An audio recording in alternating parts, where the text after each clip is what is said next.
আমাদেরকে শেষ করছি। আসসালামু আলাইকুম।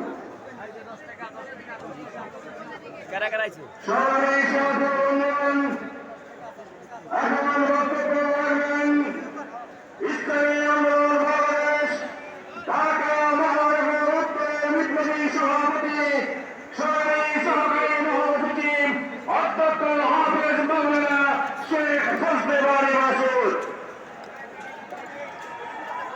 আলহামদুলিল্লাহ ওয়াসসালাতু ওয়াসসালামু আলা রাসূলিল্লাহ ওয়া আলা আলিহি ওয়া সাহবিহি আজমাইন, আম্মা বা'দ। আজকের এই গণ মিছিলের নেতৃত্বদানকারী আমাদের আমির মোহতারাম আমির আমাদের মাঝে, এতে তাদেরকে মানুষ আর বলা যায় না। যারা এই বর্বরতায় সহযোগিতা করছে এরা মানুষের কাতারে কখনোই পড়ে না। এরা জানোয়ার ছাড়া আর কিছুই হতে পারে না।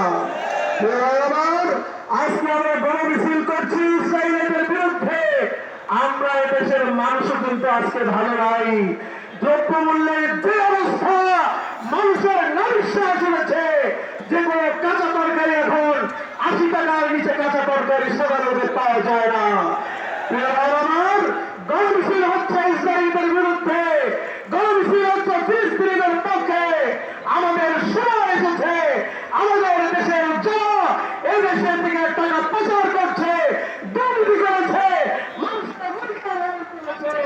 তাদের বিরুদ্ধে গণমিছিলের সময় দাঁড়িয়ে হয়ে দাঁড়িয়েছে।